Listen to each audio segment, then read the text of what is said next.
Al-Qur'ani ní dhahara al-fasad àdánwò gbalẹ̀ ògbóko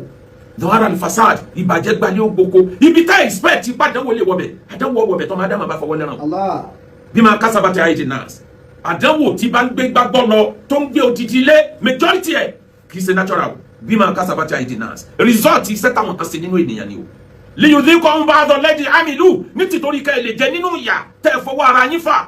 la'allahum yarji'un bóyá ẹ̀jẹ̀ ronú ẹ padà sẹ́yìn aya Quran kan tó wá ní wattaqu fitnatan la tusibanna alladhina zalamu minkum khassa ẹ bẹ̀rù àdánwò tí ò ní dé bá àwọn tí wọ́n fọwọ́ fà nìkan náà àwọn tí wọ́n fọwọ́ fà àdánwò yìí 90% tí wọ́n jẹ́ kankan nínú yà àfikọ́lọ́ wò là wá ó bà nínú jẹ́ gan ó mú mi jẹ́ lójú abiyamọ ìṣẹ̀lẹ̀ tó ṣẹlẹ̀ ní Yawota tó ṣẹlẹ̀ ní Aláùsá tó ṣẹlẹ̀ lórí ire local government ó bà yàn nínú jẹ́ gan káwọn kan dẹ̀ wọ̀lú kan sì pọ̀ kan wọ̀sọ̀ sọ́jà kan dẹ̀ wé kíní mìdíìlì tí wọ́n máa ń wé tí àwọn ọ̀gá ńlá àwọn bandit tí wọ́n máa ń wé yẹn kan dẹ̀ wé kan dẹ̀ wọ̀lú kan dẹ̀ bẹ̀rẹ̀ sí pa àwọn èèyàn wọ́n pa tíṣà bó ṣe dùn yàn tó pé ẹ̀jẹ̀ aláìṣẹ̀ ni wọ́n ta sílẹ̀ lẹ́ni tó jáde nílé tó níyàwó tó lọ́mọ tó ní gbogbo ẹ̀ kó gbàdá wọlé bó ṣe dùn yàn tó yẹn bẹ́ẹ̀ náà ni tàwọn ọmọ tí a rí kó lọ wá dùn yàn jù ó wá dá àwọn ọmọ kejì classes yé ọmọ ọdún kan ọmọ ọdún méjì ọmọ ọdún mẹ́rin ọmọ ọdún márùn wọ́n wá kà wọ́n fi ń súnmọ́ 40 la hawla wala quwwata illa billah ha òkèrè láti ń gbọ́ tẹ́lẹ̀ ó wọlé dé wẹ́rẹ́ ta ló sèfù mọ́ báyìí Ọlọ́run ta ló sèfù mọ́ báyìí Ọlọ́run ta lẹni tó kù tó sèfù mo pariwo of recent nígbà tí meeting kan ṣẹlẹ̀ n'Íbàdàn mo bẹ̀rẹ̀ níjọ́ náà náà mo ní gbogbo ibi tí màálù bá lọ lékelèké máa ń tẹ̀lé ni are you sure we are safe ṣe sure pa safe wàláhì wọ́n fọ́n jáde tì mí ni o kò sórúkọ bútàn fún mi tán ara ẹ̀ ní kíkójọ gangling up tó lọ ṣẹlẹ̀ lọ́yọ̀ nǹkan méjì ní gangling up yẹn ọwọ́ ẹ má bu kírísítẹ́nì ẹni tó bá fẹ́ jọ lórí bó bá jẹ́ kírísítẹ́nì òfin Ọlọ́run ni ó bá jẹ́ bó bá jẹ́ babaláwo intelligent ọpọlọ ẹ̀ lálò planid tó bá jẹ́ mùsùlùmí wọ́n mú yẹn sọ́wọ́ láti gbà àbò 2023 ìkejì lọ́rọ̀ tẹ ẹsẹ̀ gbàlejò owó eléyìí wá àsìkò yìí Ọlọ́run ló mọ̀ ṣàánú mi kálẹ̀ ni tó wíìkì ni wọ́n ti gbàgbé tọ̀ lórí ayé ọ̀rọ̀ ló délẹ̀ yìí o àdánwò wọ̀lú o àdánwò dé o àdánwò mà dé ní Ọ̀yọ́ state la hawla wala quwwata àwọn ọmọ ọlọ́mọ bínú igbó ni wọ́n wà ní bí ẹsẹ̀ tó àwọn tí wọ́n bá kidnap tí wọ́n fi wọ́n sínú ilé òjò ọ̀pá wọn wọ́n pa wọn láwọn ọmọ tán mọ orúkọ ara wọn tán wọn mọ orúkọ ìyá wọn tán wọn lè dá jẹun wọn lè bábọ pàǹtì wọn lè dábọ ṣòkòtò wọn sọfà rí la hawla wala quwwata illa billah ànílẹ̀ ayé fọ́jú pọ̀ bí ẹ̀kọ́ alẹ́ ni Ọlọ́run bá là ló lè yọ o kàmí mẹ́ni tí ó la Olúwa mi. àmì o kàmí mẹ́ni tí ó la Olúwa mi. kàmí mẹ́ni tí ó la Olúwa mi o kàmí mẹ́ni tí ó la Olúwa mi. kàmí mẹ́ni tí ó la Olúwa mi. mo ṣe wá dùn wá lẹ́mìí tó yìí awárí àwọn olórí ibú olóṣèlú kan 35 politicize ti ń ṣẹlẹ̀ tá lọ́wọ́ rẹ̀ mọ́ nù gbogbo yín mo ní right up kan táwọn kan kọjá de wọ́n ní ìṣẹ̀lẹ̀ yẹn sọ pé Ṣèyí Mákindé ò kábẹ́bù sẹ́ẹ̀ ya wèrè sórí yín ọ̀dà sẹ́ẹ̀ gbègbè látọ̀ ṣé ọ̀rọ̀ ẹnìkan kábẹ́bù lélẹ́yìn ṣé n tẹ́ fi dìbò lélẹ́yìn àwọn ọmọ tó bá jẹ́ àwọn ọmọ yín náà wà nínú gbọ́ how will you feel ẹni ọkọ̀ right up yẹn ìwọ nu Ọlọ́run àtúbọ̀tán rẹ̀ níwájú ọ̀nà kí ló dé ìṣẹ̀lẹ̀ ok tẹ́ ẹ bá ní Ṣèyí Mákindé ni èyí tó ṣẹlẹ̀ ń Kwara ṣé gómìnà wọn náà ni ò kábẹ́bù eléyìí tó ṣẹlẹ̀ ń gbogbo ilẹ̀ Haúsá tó fi dé Niger ṣé gómìnà wọn náà ni ò kábẹ́bù àní abọ́lé wí ẹni bí olóńgbé mu sí ní ọ̀dá tá a bá wà láwọn yìí tẹ́ ẹ báyìí politicizing ti ń bẹ́ẹ̀ lẹ́yìn à ní lójú tó ọ̀rọ̀ mọ́ bẹ́ẹ̀ bá rí àwọn ọmọ yìí gbà padà tọ́nà ó jẹ́ rí padà ẹni àwọn fi campaign yín olórí ibú ni bẹ́ẹ̀ bá wá rí wọn pa olórí ibú ọmọ ọlọ́mọ àwọn ọmọ wẹ́rẹ́ àṣì ayé wa wàláyé àṣì sórílẹ̀-èdè yà ẹ̀yin olórí la sì yàn kí ló dé ẹ ti yàtọ̀ sọ yẹn di politics ìṣẹ́jú mélòó sí ìṣẹ́jú mélòó nígbà tí àjẹ́ péjọ́ kejì jọ́jẹ́ kidnap àwọn ọmọ làwọn olóṣèlú kan jókiri sẹ́bẹ̀ẹ́sẹ̀ ṣèlú ni pátì wo ló fẹ́ sọ pé òun dá ẹ lọ wo bí gbogbo yín ṣe yan àwọn tẹ́ ni wọ́n dìbò èyí tẹ́ ẹ bá yín bọ́ọ̀sì ẹ sì máa ṣe primary bí ìgbà tí ebi primary kan ló kó fẹ́ràn lórí íńtánẹ́ẹ̀tì yẹn tí ẹ ń ka one ten top 100 1 2 3 100 101 102 500 501 502 700 sẹ́yìn tẹ́ dìbò tá gbà wípé result ń ta bá dì ní ó ṣèjọba lé lórí sẹ́yìn náà ni àtàwọn tá yín bọ́ọ̀sì àtàwọn tí wọ́n ń ṣerú eléyìí sẹ́yìn náà nítorí Ọlọ́run wàláhì àpàdé níwájú Ọlọ́run ẹ ní kú láyé tẹ́ fi gba result gbogbo yín ti gbàgbọ́ pé bá a ṣe ń bá a lọ yìí ọ̀rọ̀ ètò òṣèlú Nàìjíríà ó ti wá di ogun mo sọ bí wá sí tó ń ṣe lọ mo ló wọn replace ara wọn ni àwọn tí ń bẹ́ẹ̀ bẹ́ẹ̀ rẹ́dì láti kúrò wọn takú síbẹ̀ àwọn tí wọn ti kú tàbá àwọn tí wọn ti kúrò nípò ọmọ kálukú ló kálukú tún ti síwájú pé ìwọ náà gba fọ́ọ̀mù wọn ò ṣe ní rí fọ́ọ̀mù gbà ebi ọmọ president Buhari ló ti gba fọ́ọ̀mù wọn ò ṣe ní fún wọn ní tíkẹ́ẹ̀tì wọn ò tó bẹ́ẹ̀ ọjọ́ wo ni tálíkà tó fẹ́ ráyè ọjọ́ wo làwọn tí wọ́n tún lu ìṣe ni tó fẹ́ ráyè ànílẹ̀ ayé fọ́jú pọ̀ bí ẹ̀kọ́ alẹ́ ni ọlọ́run bá là ló lè yọ o kàmí mẹ́ni tí ó la olúwa àmì o kàmí mẹ́ni tí ó la olúwa mi kàmí mẹ́ni tí ó la olúwa mi o kàmí mẹ́ni tí ó la olúwa mi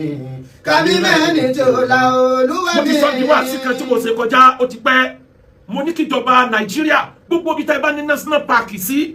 eléyìí tó bá ti jẹ́ igbó ibẹ̀ ni àwọn bandit náà lò jù pàápàá jùlọ di ó lè igbó tó tóbi jù nílẹ̀ Yorùbá òní Old Ọ̀yọ́ national park ẹranko òní mẹ́bẹ̀ta lọ o mo ti lọ bẹ̀ bí ẹ̀mẹ́ta ṣe kìnìún láàrin bẹ̀ ní abẹ́rẹ́ lẹ́yìn àwọn ẹran tí wọ́n ń jẹ koríko àwọn ẹran bí ehoro bí nǹkan kan àwọn gánà táwọn ọdẹ lọ pàmẹ́ ṣé torí eléyìí láwa fi igbó sílẹ̀ mo sọ nígbà náà mo ní kíjọba ó release ẹ̀ fáwọn Aláàfin ẹ release ẹ bá wọn tó dùn yẹn ṣe state and capital state and federal ẹ tó dùn yẹn ṣe kó máa jẹ́ Old Ọ̀yọ́ kó náà tó dídì ìlú igbó yóò kórìíre báwa àdánwò ní kó wa nígbà tí wọ́n wọ káyàmá igbó yìí náà ni wọ́n sáwọ́ o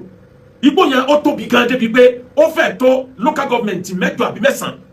ní Ọ̀yọ́ state lóhun nìkan igbó yẹn nìkan níbi tó tóbi dé ó líǹkì Ọ̀yọ́ ó líǹkì Kwara ó líǹkì Niger igbó yẹn tóbi gan ni ibẹ̀ ni wọ́n sáwọ́ bí ẹ bá ní nǹkan tẹ́ fi gbọ́dọ̀ wá nǹkan mí ni tàbí kẹ́ ẹ tẹ́ kó sójà sí gbogbo bẹ̀ kẹ́nìkan kan máa wọ̀ bẹ̀ mọ́ kí ni gbogbo àdánwò yìí torí Ọlọ́run tálámà tí ó kàn lọ́la tá a bá sọ pé kó kàn wá tálámà tí ó kàn lọ́la ó dàbí ẹni bá àwọn orílẹ̀-èdè yìí kan àti ìṣe tata gbàrà wálẹ̀ tá a bá ṣe tata gbàrà wálẹ̀ a time is coming tí gbogbo ọ̀sọ̀ pé ókè àdìbò tẹ́ ẹ̀ bá ti fún wa security bẹ́ẹ̀ bá fún wa níná tẹ́ ẹ̀ fún wa lómi tẹ́ ẹ̀ fún wa ní títì tẹ́ ẹ̀ fún wa ní pé kọ́mọ kàwé kórí sẹ́sẹ́ ẹ̀ fún wa security àṣì ayé wa olórí la sì yan kò sí gbogbo ibi tó lórí bá ti wà challenges ọmọ wọlé wọ́n fi yín so lórí nítorí ká ẹ lè resolve àwọn challenges tó bá wọlé ni Quran tó mọ̀ látó sí alónà yawma idhin anin nahim you will be questioned one day how you govern ìdẹ̀ra yín à ń bọ̀ wá bí yín léèrè lọ́jọ́ tí ò ní sówó tí ò ní sí sójà lẹ́yìn yín tí ò ní sí security kan tí ò ní sí your excellence kankan mọ́ àfọlọ́n tó dá wa tó mọ̀ látó sí alónà yawma idhin anin nahim ẹ̀ ń bọ̀ wá jẹ́jọ́ ìjọba Amẹ́ríkà ti pariwo ti pẹ́ pé gbogbo àwọn tẹ́rọ́rìsì ayé tí wọ́n tóbi jù wọ́n ti ń relocate lọ sí West Africa tí wọ́n bá dárúkọ West Africa kò sórílẹ̀-èdè tó pàtàkì jù mẹ́tọ́jú Nàìjíríà lọ èyí tí wọ́n wọ Mali yẹn ẹ̀wọ̀n táwọn Mali tí wọ́n fojú wọn rí ẹ̀wọ̀n tí wọ́n fojú wọn rí ìjọba Amẹ́ríkà pariwo pàǹpà igbákejì àti igbákejì àti igbákẹta ebi igbákejì jẹ́ ẹjọ́ tí wọ́n pariwo náà lélẹ́yìí tó ṣẹlẹ̀ àwọn kìíní yọ ìyàwó rẹ̀ tó bá ìtẹ́lẹ̀ kí ló dé ẹ̀ sì bẹ̀rù Ọlọ́run alẹ́ka tó yẹ bó kọ́sà mọ́nà bàdà katibi wasọ ibo le khati tata la aridi madifuna wasọ ibo le khati tata la aridi madifuna alakatu yabuko ite ba kọ sílẹ̀ kò ní parẹ́ for ages for centuries ni ta ma river pé nta kọ sílẹ̀ ni nígbà tí wasọ ibo le khati ite kọ sílẹ̀ ní parẹ́ kódà bó jẹ́ pé ni tó kọ nǹkan yẹn sílẹ̀ ó ti kú ó ti jẹrà lábẹ́ erùpẹ̀ kò ní parẹ́ o ẹ máa rántí Ọlọ́run ẹ máa rántí ọjọ́ tá a pàdé Ọlọ́run ibo tí ìkọlá àdánwò wà pọ̀ tó báyìí wọ́n wọ ẹ̀sìn ẹlẹ̀ ọ̀yọ́dẹ̀ ń wò pé kò tí ì dọ́dọ̀ àwọn ibo ní jẹ́sìn ẹlẹ̀ ibo ló ń jọyọ̀ wọ́n ti dọ́yọ̀ wọ́n ti dé Ṣakí wọ́n ti dé Òkè Ògùn wọ́n ti wọ Ìbàdàn àìmọye ìgbà mo sọ bí wàásì kan sometimes ago pé mo à ń ti wàásì kan bọ̀ lóru àgbàna olódó lárí àwọn ọ̀kadà kan tí wọ́n pọ̀ tí wọ́n tó tẹ̀léra wọn mo pariwo níbi wàásì yẹn bóyá 2025 àbí 2024 ẹwà tìgbà tí wọ́n ti ń yáwọ̀ níjọ́ tí wàhálà bá dé ó tó pariwo mo ní ẹ lọ́wọ́ gbogbo ògbóró ilẹ̀ Yorùbá 90% àwọn tí ń sọ̀kadà àwọn northerners ni wọ́n mọ ilé òkàlùkù wọ́n mọ̀ ọ̀dẹ̀ òkàlùkù wọ́n mọ bí òkàlùkù ń gbé ọmọ Yorùbá lẹ́yìn kẹsì ọ̀rọ̀ àìsà kẹ̀dẹ̀ pariwo lẹ́yìn olóṣèlú kẹ̀dójú ẹ̀sìn kẹ̀dójú wàhálà ńlọ bá tán Ọlọ́run ó da bẹ́ẹ̀ nìkan ò da bẹ́ẹ̀ ṣe dá ọ̀là ó sọ bẹ́ẹ̀ ò ṣe dá ọ̀là ó sọ bẹ́ẹ̀ mi ṣe dá ọ̀là ó sọ bí ṣe dá ọ̀là ó sọ. ẹ wo kíní kan intelligent fail wa lóòótọ́ bí gómìnà Ṣèyí Mákindé ṣe wí bí ò bá rí bẹ́ẹ̀ ẹ dákun ṣé state ní control sójà ní ṣé state ní control ọlọ́pàá ni àwọn àìmọye sójà tẹ́mi wọ́n ti tó ti kú dànù lọ́wọ́ àwọn kinní sáà ní wá solution ni sáà dúró dìgbà tẹ́wọ́ bá tó ń bá àwọn yẹn láti jọ ìṣẹ́ sójà jọ ìṣẹ́ ọlọ́pàá ni ẹ wò ó for example gbogbo àwọn security àwọn sójà kakó sójú ọ̀nà main road làwọn dúró sí àwọn people yóò ní dé main road pathway ọ̀nà làgbẹ́ ni wọ́n á gbà bí òsánà wọn lànà ọ̀kadà ni wọ́n lò tí wọ́n bá lọ ọ̀kadà bí 100 ni ó tó tẹ̀léra wọn mọ̀ bí wọ́n ṣe rìn láti ẹ̀sí ẹlẹ̀ tí wàhálà ìtì ṣẹlẹ̀ wọ́n mọ̀ bí wọ́n ṣe rìn láti bẹ̀dẹ̀ Kánò tí wọ́n ní já ojú títì ìjọba kankan bí ọba dójú odò wọ́n mọ̀ bí wọ́n ṣe gbọ́kadà wọn gbogbo àwọn ọmọ tí wọ́n kọ́ yìí kí l'assurance pa àwọn yẹn sì wà ní within that vicinity kí l'assurance pa àwọn yẹn ò tí ì dé Maiduguri ẹ lọ béèrè àwọn tí wọ́n kó ń jọ sí ọ̀tọ̀ ní state tí wọ́n ti kó wọn state tó jìnnà tẹfẹtẹfẹ ní àti padà dá wọn padà ìyẹn àwọn bá àwọn tí wọ́n bá rí dá padà bó làwọn ọmọ yóò ṣe ní bọ́ sọ́wọ́ wọn tí wọ́n wà dàgbà débi pé wọ́n dẹni tí wọ́n máa lọ fún ní training burúkú yìí bẹ́ẹ̀ yẹn kú kò nítumọ̀ ẹ mọ ẹni tí wọ́n pa wọ́n pa nígbà tí wọ́n pẹ́ dìé ni àwọn ẹlẹ́sìn ẹja ronú ẹ̀sìn tá a là ń sìn tí ò kó ràn lọ́wọ́ bá society wa mo ti pariwo ti pẹ́ ẹ̀sìn yóò kó ràn lọ́wọ́ gbogbo ẹ̀sìn mẹ́tẹ̀ẹ̀ta ìjà tá à ń bára wájà yìí kò kó ìrànlọ́wọ́ kankan bá society wa ó ti jọ́ tá a bá tó cooperate torí tí mùsùlùmí bá rí kankan tó bá ní no àfẹ́ ilé yìí níta ẹsẹ̀ yẹ fún wa security ààrẹ lomi tí ó jẹ́ christian tó ní rárá ṣe torí pé mùsùlùmí ẹgbẹ́ yín kọ́ ló wà ń kó lẹ́fín sọ yẹn bó bá jẹ́ pé christian ló sọ̀rọ̀ mùsùlùmí ó fèsì padà tó bá jẹ́ àwọn traditionalist ní mùsùlùmí àbí christian ó fèsì à ń fà á mọ́ra wa lọ́wọ́ olóṣèlú rí pé afẹ́ ní ìyí fáwọn láti ṣe tó wà wọn torí kò sẹ́ni tó lè question wọn gbogbo yín wá jáde ẹ fẹ́ sọ di politics afala àtàkì lórí gbogbo yín dàbí ẹ̀yà wèrè ni lórí àwọn ọmọ ọlọ́mọ wàláyé ẹrù jọ wájú ọlọ́run bẹ́ẹ̀ ṣe dáa ọ̀la ó sọ bẹ́ẹ̀ ò ṣe dáa ètí jẹ́ Old Ọ̀yọ́ national park bó ṣe fẹ̀ tó fífẹ̀ Old Ọ̀yọ́ is 2,512 kilometre square meter 2,000 ni ló fi tóbi ètò mi yìí gbé díẹ̀ ló kù kó tó gbogbo local government ti ń bẹ ní ti ń jẹ́ Ìbàdàn ó wá ju state mi lọ nílẹ̀ yẹn Nàìjíríà gbogbo ẹ̀yin tẹ́ di alágbára ẹ dìde àtẹ̀yin tẹ́ fọ́ọ̀mù palágbára níyẹn dìde àtẹ̀yin táwọn èèyàn mọ̀ pé lódodo agbára ní ìṣẹ́dé ọjọ́ mẹ́ta ti kọjá tó bá ìtọ́sẹ̀ kan lọ́nà ọmọ tó lè bẹ̀yẹn o àwọn pípù yóò kì í ṣe kankan tó dúró tẹ́ bá ti ṣe kan wọ́n tún ẹ tún máa retí omi níbi tí ó jìnnà síbẹ̀ yẹn ẹ lọ wo antecedent ẹ lọ wo gbogbo ilé ìtàn ti sẹ́yìn Haúsá bó ṣe máa ń ṣe nìyẹn o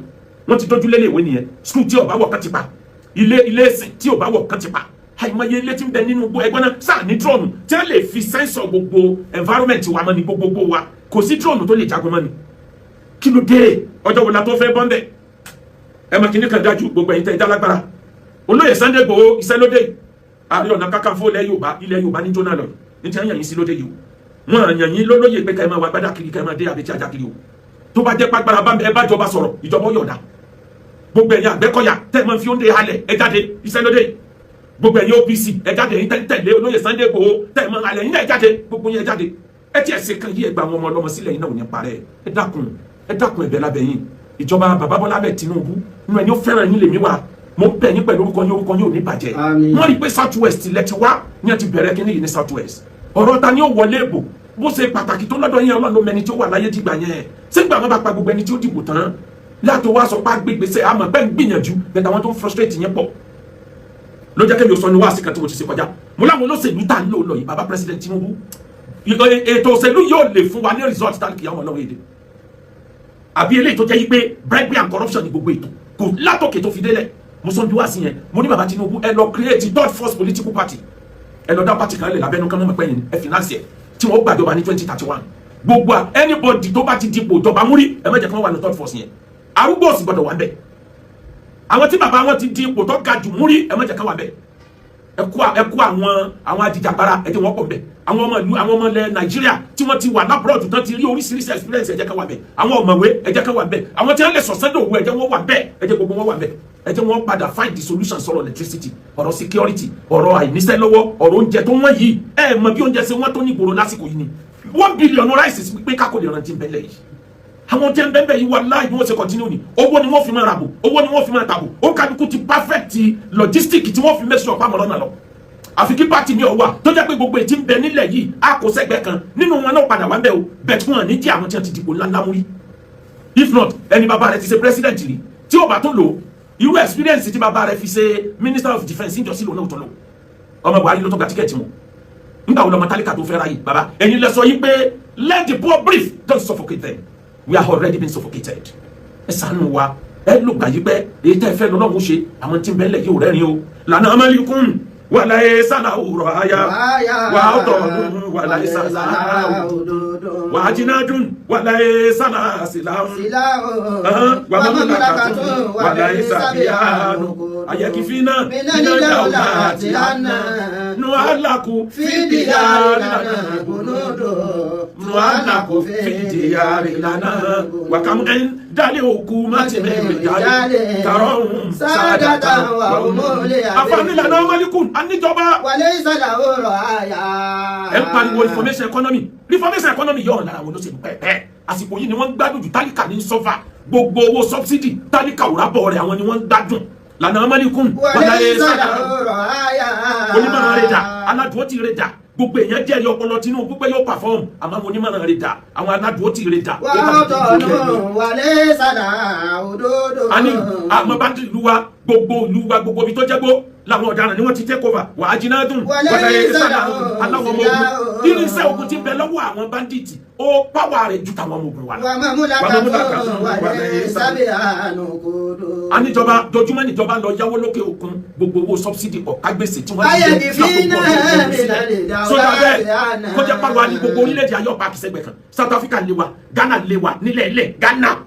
wọ́n lé àwọn ọmọ wa jáde sódì gbàgbọ́n bá tó lé wa l'Amẹ́ríkà sódì gbàgbọ́n bá tó lé àwọn ọmọ wa ní UK ká tó tún lu wa ṣe.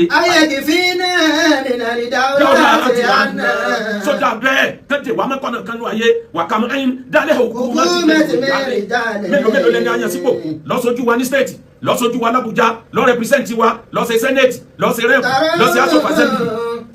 lọ́sẹ̀ minister tàbá òun sáà dátà ẹni láwọn ẹni wọn bá wọn síwájú wa ni wọn láàyè ẹrú ni wọn níbi táyà wọn lọ àbí kíláàbù lílé ajá ni ajá tẹ̀ràn pé kọ́dọ̀ pa ọmọ ìyá rẹ̀ lọ́pẹ́ ẹranko ìbẹ̀rẹ̀ wa ní ògbó làwọn náà wàláhì wọn kó ìnira gbogbo owó aláwàǹsì lẹ́nu ọ̀fi tó lùmí sọ́kàlùkù náà ní gbogbo majority owó security vote ń bọ̀ lọ́bọ̀ sí kìláàbùn lílé ajá níbẹ̀ wà lákẹ́ aláàbùnà ìjìnlẹ̀ dàtẹ̀ òṣòdò aláàbùnà ìjìnlẹ̀ dàtẹ̀. tí ẹ bá débi tẹ́rẹ̀ wọn lọ wọn máa pa gọ́lọ́gọ́lọ́ kiri ni ẹ má jẹ́ wọ́n rí tèmi wí torí ìgbà tí ń bá ṣe táàmù mi ẹ má jẹ́ wọ́n rí tèmi wí sẹ́nẹ̀tì òrí bíi tíjọ́ mọ́ tí ó gbóná jọjọjọ táwọn yóò mọ̀ pé yes àwọn eléyìí ń jà fún wa sẹ́nẹ̀tì Amẹ́ríkà yìí bí sẹ́ ń gbóná lẹ́nu jọ́ mẹ́ta yìí rẹ́pù gbóná mọ́ House of Assembly gbóná mọ́ ó kálukú di rọba stamp kalẹ̀ kílẹ̀ ibo la fẹ́ bá ilé ìgbé àwọn tẹ́ bá ti dé ní kálukú yín lẹ́mọ̀ wá aranjú bí kìnìún àwọn tí wọ́n yàn yín sípò lẹ́dí kìnìún lé lórí ibi tó ti yẹ kẹ́ ìjà fún lu ẹ̀ níjà fún lu nítorí náà ẹja bẹ̀rù Ọlọ́run ọba tó ní wá gbẹ̀san ibo lẹ̀ dáhùn ságbà lọ tí ò ní bọ́ Ọlọ́run níbo lẹ̀ dáhùn ságbà lọ tí ò ní bọ́ Ọlọ́run síwájú lẹ̀dá ó gbà ní tí ò ní bọ́ Ọlọ́run abẹ́yìn lẹ̀dá ó gbà ní tí ò ní bá láwọ̀ gbogbo ohun tí ó bá mọ̀ dákun máa ṣe lọ ẹnìkan ò ní pẹ̀lú bọ́sà kó ẹ̀fọ́ ara mi níbo lẹ̀dá ń ságbà lọ tí ò ní bọ́ ọmọ akéwù pẹ̀lú ìtò mo ní kí ẹ má ṣe ká yé ọmọ akéwù pẹ̀lú ìtò mo ní kí ẹ má ṣe ká nítorí pé rere lÓlúwa fi ń san rere ẹ̀dá ẹ̀ṣẹ̀ rere nítorí ọ̀la ẹ̀dá ẹ̀ṣẹ̀ rere nítorí ọ̀la padà tó lọ àwọn òbí wọn ò ní gáwọn ní kó wọn ní mílíọ̀nù tí wọ́n kó sílẹ̀ kí ni kákílíà àwọn tí wọ́n jẹ́ ìwọ ìjọba ni wọ́n ń bá jà àwọn àmọ̀ bóyá ìjọba federal níbi ìjọba state ìjọba ni wọ́n ń bá jà tó bá jẹ́ pé àwọn tí wọ́n fẹ́ gbowó lọ́wọ́ àwọn àgbàlagbà ni wọ́n kò ìjọba làwọn eléyìí tágẹ́ẹ̀tì ìjọba federal àti state yá sẹ́ńtọ́sẹ̀lẹ̀ yìí ni ọmọ ìlàjà ẹgbẹ́ ọ̀rọ̀ pátì ẹgbẹ́ ju ẹgbẹ́ kan bàbá president àti gómìnà wa nípínlẹ̀ Ọ̀yọ́ ẹjọ́ tó pé ẹjọ́ ayọ̀nẹ̀ àwòtó kẹ́nìkan ọmọ fẹ́ nìkan trade blame o kẹ́nìkan ọmọ fẹ́ nìkan trade blame kẹ́nìkan ọmọ fi kíní ìṣe politics lórí ọ̀rọ̀ àwọn ọmọ ọlọ́mọ tó tọ̀ náà bá fẹ́ káwọn ọmọ tó náà rà nígbà tí ò lérò ẹ yà sàn ọmọ yìí sọmọ lájà o ẹ parí tí bẹ́ẹ̀ láàrin ara yín ẹ bá ní gba ọmọ yìí padà ẹ wá dàpọ̀ ẹ má jẹ́ mi ò tún ṣẹlẹ̀ mọ́ bá sì ti sọ fún ìjọba ẹ àbọ̀ fún kálukú ẹja níbọn lọ báwọn ará ẹ̀sìn ẹ̀lẹ̀ yàwọ́ ta tí wọ́n bọ́ kálukú bá ní èké àlísè yàn mẹ́ta bá ní èké ẹni tí ó wà abúlé wọ́n ronú lẹ́ẹ̀mejì bàbá àrùn yìí pé wọ́n mọ̀ fi ṣèkà ẹ jẹ́ wọ́n fi ṣèkà ẹni ọwọ́ bá tẹ̀ náà bá rin ẹ àbọ̀ fẹ́ bí wọ́n ti wàhálà yìí tó kẹ́ náà subhana rabbika rabbil izzati amma yasifun wa salamun ala al mursalin 00578188180